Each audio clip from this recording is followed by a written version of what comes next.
अस्सलाम वालेकुम फ्रेंड्स। आज का हमारा ये थर्ड लेक्चर है इंटरनल कंट्रोल्स पे। तो आज हम इसमें रिसीवेबल्स, सेल्स में से और परचेज में से परचेज ऑर्डर और परचेज रिसीव उस पर बात करेंगे। तो सबसे पहले मैं आपको पिछले दो का सॉल्यूशन दिखा देता हूँ, वो पहले देख लें। तो ये है डिस्पैच फंक्शन का सॉल्यूशन और ये है इनवॉइस का, सेल्स में से जो हमने कल किए थे। अब चलते हैं हमारे रिसीवेबल्स पे। तो contention wholesalers distributes consumer electronics to around 250 retail customers on 60-day credit terms with total trade receivables average 1.2 billion at any given time. The receivables function is run by a small team of three: a receivables clerk, Mr. Tariq, who is responsible for preparing and sending monthly customer statements, जो prepare करता है और send करता है customer statements,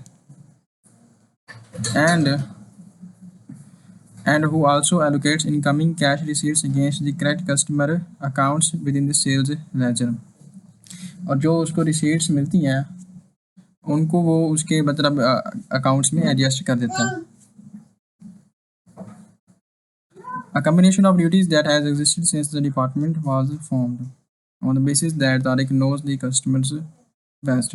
तो यहाँ पे वो दो काम कर रहा है। एक तो वो कस्टमर स्टेटमेंट्स जो मतलब उनको भेजनी होती है कि आप हमें पैसे वापस दें, वो भी बना रहा है, और उसके साथ जो पैसे उसको रिसीव हो रहे हैं वो उनको एडजस्ट कर रहा है कि किस बंदे से रिसीव है और उसके अकाउंट को वो मतलब एडजस्ट कर रहा है, रिकॉर्ड कर रहा है।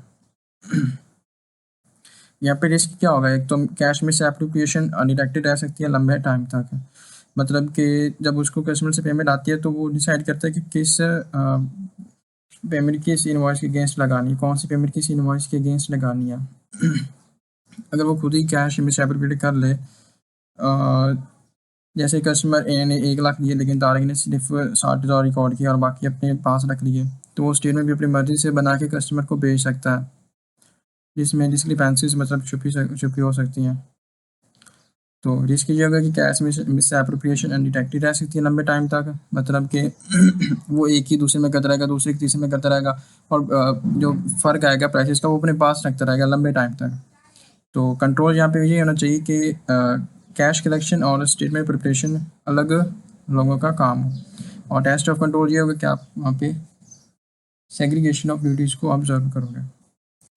अब जो हमारा सेकंड पॉइंट है वो ये है कि every month the sales manager review करता है एंड एजेंट रिसीवेबल्स की रिपोर्ट को सिस्टम में और फ्लैश कर देता है डिफरेंस को जो 90 डेज से आप हों।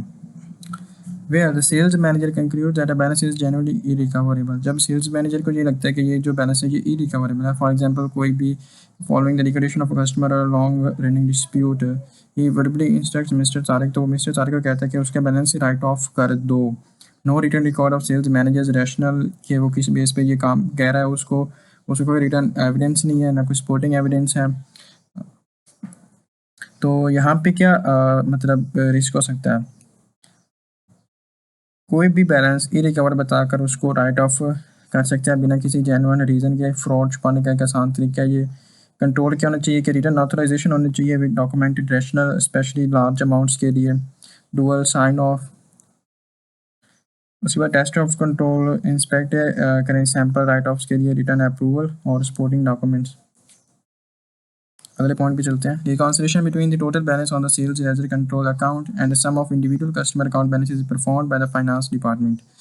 मतलब जो है ये एक ओवरऑल कंट्रोल अकाउंट है, इंडिविजुअल कस्टमर अकाउंट है, उन सबको रिकॉन्सिलिएशन प्रिपेयर की जाती है, but on a quarterly basis, लेकिन वो होती क्वार्टरली बेसिस पे है, coinciding with the preparation of quarterly management accounts where are reconciling differences identified. Company policy states that it is investigated only if it exceeds ₹5 million. अगर तो कोई discrepancies नज़र आ गया तो वो उसको तभी इन्वेस्टिगेट करेंगे अगर उसका बैलेंस 5 मिलियन से ज़्यादा होगा। Small differences are carried forward to the next quarter reconciliation. मतलब एक बंदे का इस साल का जो बैलेंस आया है जिसमें डिफरेंस आ रहा है वो 2 मिलियन का है, तो उसको अगली रिकॉन्सिलिएशन में वो भेज देंगे कि अगर अगली बार उसका 3 मिलियन और आ जाता है तो 5 मिलियन मिलाकर वो अगली बार उसको मतलब इन्वेस्टिगेट करेंगे। मतलब इसी बार ही उसको इन्वेस्टिगेट वो नहीं करेंगे। तो यहाँ पे ये एक वीकनेस है। रिस्क क्या होगा कि एरर या फ्रॉड लंबे अर्से तक मतलब छुपा के रख सकते हैं, और ये कैरिड फॉरवर्ड डिफरेंस खुद एक ग्रोइंग अनरिजॉल्व प्रॉब्लम बन जाते हैं। कंट्रोल क्या होना चाहिए कि मंथली रिकॉन्सिलिएशन होनी चाहिए, लोअर थ्रेशोल्ड, हर आइटम को रिजॉल्व करना ज़रूरी है। टेस्ट ऑफ कंट्रोल इंस्पेक्ट करेंगे रिकॉन्सिलेशन को और रिकैलकुलेट करेंगे कुछ रिकॉन्सिलेशन को सैम्पल बेसिस पे। तो ये हमारा हो गया। अब ये हमारा purchase ordering department. Horizon Steel Limited procures raw material raws and fabrication supplies from around 660 approved suppliers with annual purchases exceeding rupees 2.5 billion.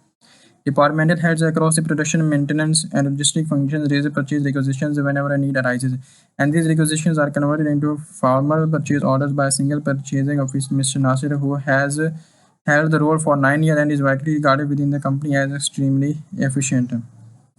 So yeah. The purchase order number sequence used by the ERP system resets to 1 on the 1st of the January each year। मतलब कि जो एक ERP system है उसमें वो purchase order number मतलब system में वो इम्प्लीमेंट है। अब वही होता है कि हर साल 1 जनवरी को वो रीसेट हो जाता है, 1 से स्टार्ट हो जाती है वो numbering. A configuration that was set up when this system was implemented and has never been revisited. The finance team has occasionally struggled to trace historical purchase order precisely because identical purchase orders exist in different calendar year।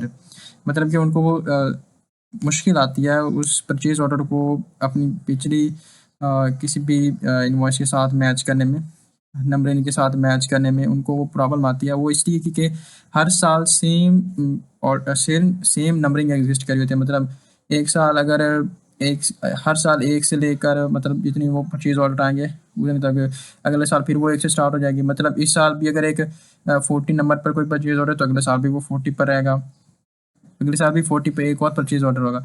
तो इससे वो उनको problem आती है उसको trace करते time.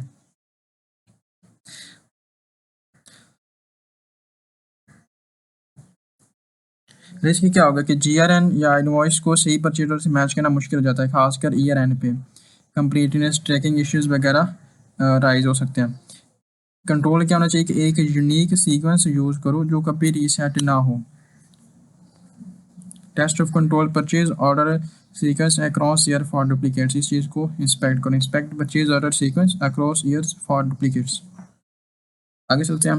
N approved supplier list is maintain, कल इसको आपको सोल्यूशन भी मिल जाएगा। An approved supplier list is maintain within the system intended to ensure that purchases are only made from legally legitimate vendors.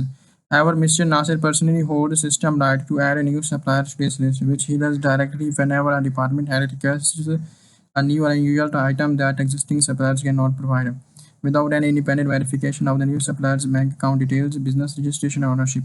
यहाँ पे मुझे ये कह रहा है कि एक बंदा जो किसी भी सप्लायर को नए सप्लायर को ऐड दिखा देता है without any independent verification of new supplier bank account, उसकी ना कोई बैंक अकाउंट की डिटेल्स देखे ना बिजनेस रजिस्ट्रेशन देखे कि बिजनेस रजिस्टर भी है उसका जो नहीं है, ना वो ओनरशिप देखते हैं, बस उसको सप्लायर को ऐड कर देता है सप्लायर लिस्ट में। तो जैसे क्या होगा कि फिक्चर सप्लायर्स बनाकर फेक परचेजेज का फ्रॉड हो सकता है। कि कंट्रोल यहाँ पे ये होना चाहिए कि न्यू सप्लायर ऐड करने से पहले इंडिपेंडेंट वेरिफिकेशन और दूसरा मतलब सेकंड अप्रूवल भी मैंडेटरी हो। एक तो फर्स्ट अप्रूवल और फिर उससे ऊपर लेवल पे एक दूसरी अप्रूवल भी होनी चाहिए। टेस्ट ऑफ कंट्रोल क्या होना चाहिए? Inspect sample new suppliers additions for verification evidence and second approval signatures. Third point, company policy requires that any single purchase order exceeding rupees 2 million must be approved by the managing director before being released to the supplier. However, this threshold is not enforced by any system control. It exists only as a written policy statement in the procurement manual कि 2 million से ज़्यादा की purchase order को managing director approve करेगा, पर ये कोई system में कन्फिगर नहीं है, इन्फोर्स नहीं है, बस ये एक रिटन पॉलिसी है उनकी। During a recent internal review, it was observed that on several occasions, a single large requirement has been split by Mr. Nasir into 2 or 3। मतलब कि अगर वो 2 से ज़्यादा की कोई है ना परचेज ऑर्डर है तो वो उसको थोड़ी अमाउंट में स्प्लिट कर देता है कि वो 2 मिलियन से कम रहो और उसकी मुझे अप्रूवल की ज़रूरत नहीं पड़े MD से। तो इसका क्या रिस्क हो सकता है कि बड़े फाइनेंशियल कमिटमेंट्स सीनियर ओवरसाइट के बिना हो रहे हैं। मतलब कुछ परचेज ऑर्डर्स हैं जो सीनियर मैनेजर की इन्वॉल्वमेंट के बगैर ही हम उसको प्लेस कर रहे हैं परचेज ऑर्डर, बड़े बड़े परचेज ऑर्डर और कंपनी को बाइंड कर रहे हैं एक अनऑर्डर परचेज ऑर्डर की पेमेंट्स के लिए उनको हम बाइंड कर रहे हैं।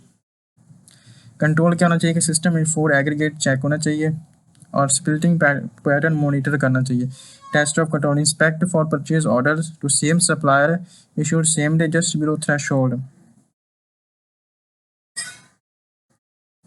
अब नेक्स्ट ये आप इस परचेज ऑर्डर करना, मतलब सॉल्यूशन इधर ही देख लें आप परचेज ऑर्डर डिपार्टमेंट का, यहाँ पे इसका स्क्रीनशॉट ले लें। ये है हमारा परचेज रिसीविंग है। Bright Motors Limited imports and assembles motorcycle components at a single manufacturing facility, receiving deliveries from both local and overseas suppliers several times a day. The warehouse team is relatively small, and the same individual, Mr. Vakas, who originally releases the purchase requisition on behalf of the production department. When stock is running low, मतलब Mr. Vakas है जो purchase requisition place कर रहा होता है. He is also the person physically present at the goods inward bay to count and inspect incoming deliveries. वो जब goods ware house में आती हैं तो वो उनको इंस्पेक्ट कर रहा होता है, उनको काउंट कर रहा होता है। एक ही बंदा दो काम कर रहा है, सेग्रीगेशन ऑफ ड्यूटीज नहीं है यहाँ पे। And it's mister Vikas then prepares goods received note और गुड्स रिसीव्ड नोट भी प्रिपेयर करता है, मैच करता है इसको अगेंस्ट कोरस्पॉन्डिंग परचेज ऑर्डर के साथ। मतलब परचेज ऑर्डर भी खुद, रिक्विजिशन भी खुद बना रहा है, ऑर्डर प्लेस कर रहा है, फिर हर चीज़ को इंस्पेक्ट भी कर रहा है और GRN भी बना रहा है। एक ही बंदा पूरी साइकिल कंट्रोल कर रहा होता है। रिस्क क्या होगा कि फिक्सचर रिसीट्स या किक बैक्स अनडिटेक्टेड रह सकते हैं क्योंकि कोई इंडिपेंडेंट चेक ही नहीं है। इसके सोल्यूशन भी मैं आगे आपको दिखाता हूँ। कंट्रोल क्या होना चाहिए कि जो रिक्विजिशनिंग फंक्शन को रिसीविंग से सेपरेट कर दो, चाहे बंदे कितने भी एक्सपर्ट क्यों ना हो। Test of control observe whether segregation exist, inspect sample GRNs to see if prepared by someone other than the original requisitioner. Second इसका जो पॉइंट है, सेकंड पॉइंट ये है कि where goods arrive at the warehouse without any comparing valid matching purchase order. Without any purchase order जब goods arrive होती हैं warehouse पे, which happens periodically due to supplier occasionally dispatching goods ahead of formal order confirmation or due to informal arrangements made directly between departmental heads and suppliers। कुछ ऐसी arrangements की जाती हैं कि कुछ बगैर ही परचेज ऑर्डर के वेयर हाउस पे आ जाती हैं। Such deliveries are recorded in the system under a generic code goods received pending purchase order. मतलब अभी उनका परचेज ऑर्डर प्लेस नहीं हुआ, परचेज ऑर्डर बने नहीं है और गुड्स रिसीव भी हो गई हैं, उनको इसका लेबल लगा दिया जाता है पेंडिंग परचेज ऑर्डर का उन गुड्स पे, rather than being held pending payment pending investigation। Invoices relating to these deliveries are in practice routinely processed and paid by the accounts payable।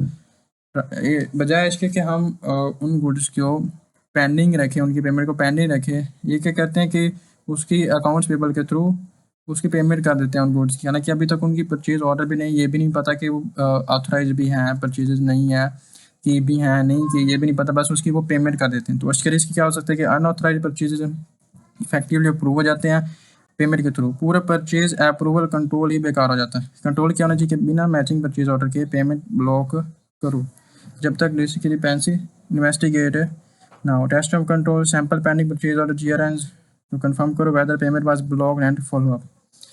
तो ये आ गया, आप इसका सोल्यूशन भी देख लें, ये एक पॉइंट रह गया, ये फिर बाद में करेंगे या फिर आप खुद कर लेना। और बाकी अल्लाह हाफिज़।